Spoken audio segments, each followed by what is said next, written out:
So I have a confession to make.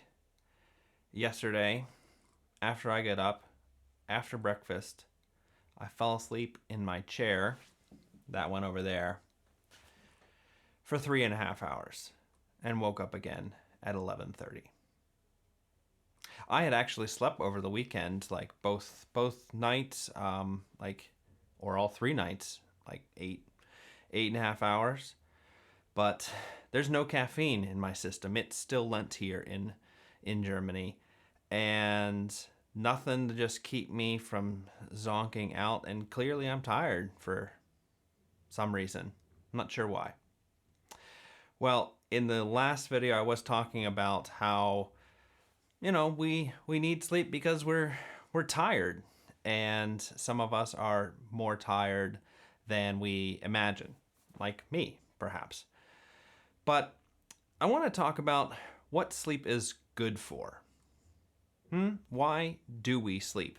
What do we actually get out of sleep beyond getting rid of tiredness? Hey everybody, welcome to the Sanctus Forum. I am Michael Stewart Robb, better known as Mike.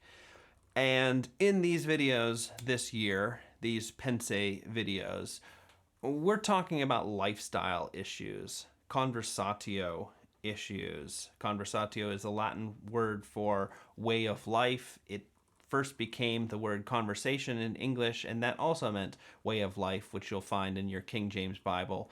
Now we don't use that anymore. We say lifestyle, we say manner of life. And the reason why I think this is so important is because a lot of us are interested in changing. We're interested in growth in grace, growth in Christ. If we're followers of Jesus, we're interested in spiritual formation, that is being formed by the Spirit of God, being formed in our spirit. And a lot of the reasons why we don't make much progress or don't get very far in that is because of broader lifestyle issues. We just simply don't have a life which would sustain change in our person. So I'm talking about things like sleep and other issues like that, but sleep is the topic of the day. Now about sleep, I don't want to make any of you feel guilty. That's not my point here, is to sort of come out and say, hey, you don't sleep enough, and you should feel bad about that. You're responsible for your own being and well-being, and so check it out. Make sure that you're getting enough sleep. That's really all I have to say. And I'm learning myself. Clearly, if I'm falling asleep in the morning for 3.5 hours, something's not quite right, and I'm not sure what that is, but I'm figuring this stuff out on my own, and I'm not coming here as an expert about sleep. And I don't have any advice for people that can't sleep. I know that's an issue, but it's just not something that I have anything to say about. And so, yeah, sorry. I guess there are just other things, other videos or other books that you should be reading. Now, speaking of books, this video is going to be about this book by Matthew Walker, Why We Sleep. Matthew Walker is a neuroscientist.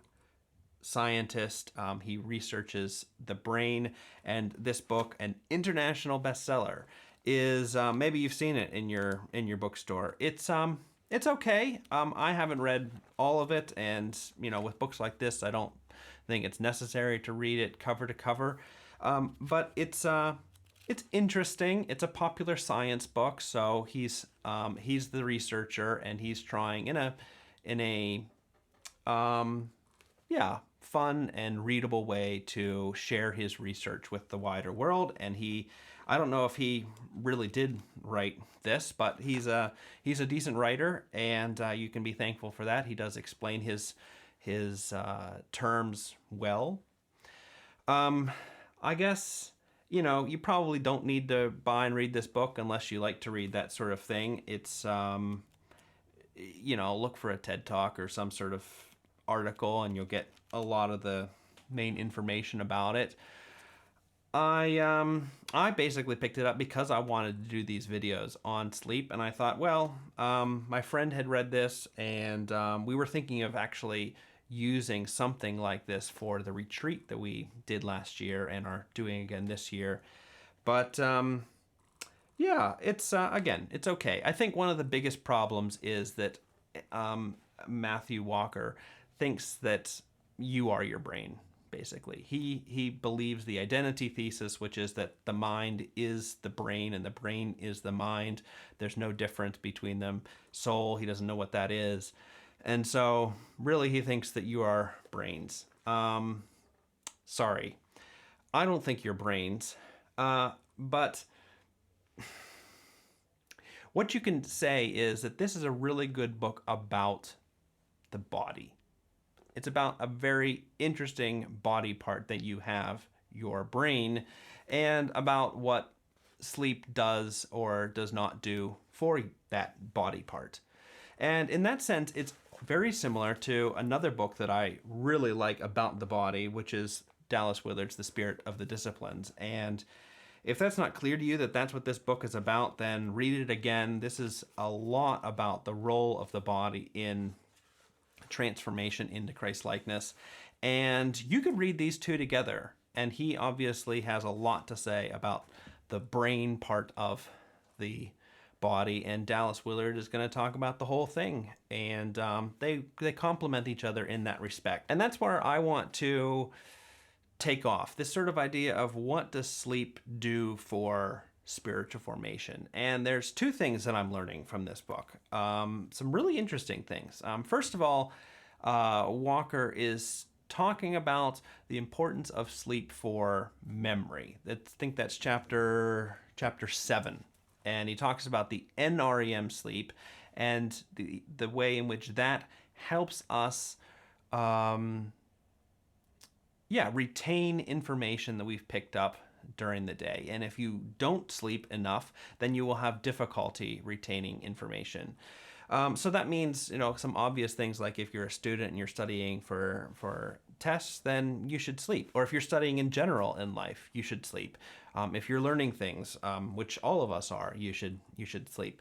But when we get into things like spiritual disciplines, then you think like, well, what if you were trying to memorize scripture?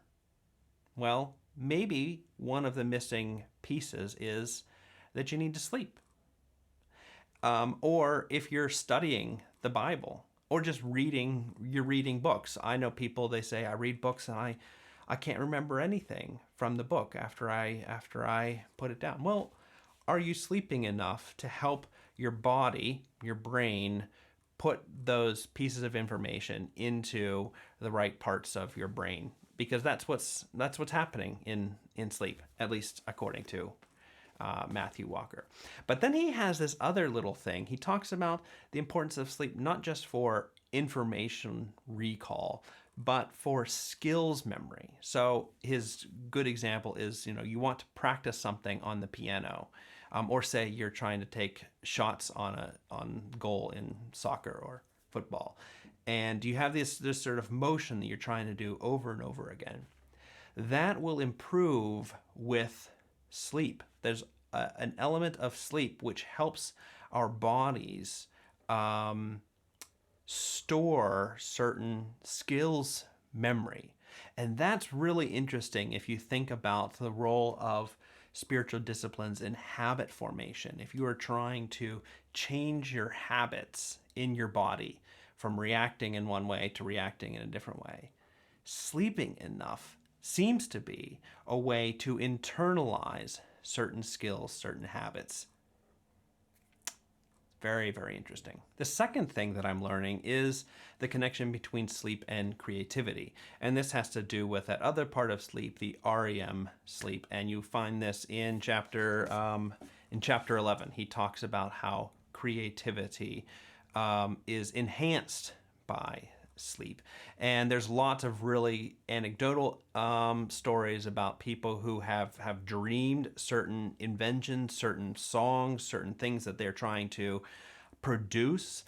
And Karl Barth, I don't know if he's one of those people. His Church Dogmatics, this gigantic theology set, the last volume was actually the outline. He dreamed it and then he kind of woke up and wrote it down, and that's why we have it. But I think here too, if what almost everything that we're doing requires creative energy from us. I mean, very few of us have robotic jobs, and I know some people do, but most of us have to use creativity, whether it's just to manage our lives in a certain way or to do something specific in our work. And the amount of sleep that you're getting or lack of sleep that you're getting may have a big effect on your ability to come up with those solutions to solve problems. And that may be an issue in our spiritual formation as well, in ways in we're trying to listen to what God says and find where we're supposed to go in our life. Or say we're trying to help other people and we're trying to find ways forward for them, solutions to what they're doing in their life. We need to sleep in order to be able to help our brain make those connections, both for ourselves and for other people. Now, I wonder what could be learned if we took a non-reductive approach to ourselves and sleep. So the reductive approach is we're just talking about brains, but what if we included studies on the soul and sleep, or the mind and sleep, and we didn't just think of what's happening in people's brains? Because I think there's a lot to be discovered there, and I would like to read that book. I don't know if I would like to write that book, but I would like to read that book. Maybe there's a PhD thesis out there or two that somebody could work on there. And I would like to know, should I do more videos on sleep? I mean, do we need to keep talking about this? I have heard from some people that this is an important thing for them. We need to talk more about this in sort of church and spiritual settings. So let me know in the comments if we should do more on this. But hey, if you've made it all the way here, make sure that you're subscribed to the channel, like the videos, go back and watch the other ones and like them too. And check out Sanctus Institute, which is the institute that supports these videos. And there you can subscribe to the newsletters, which I write almost every month. Just sort of depends on when I get to them. But bye. See ya.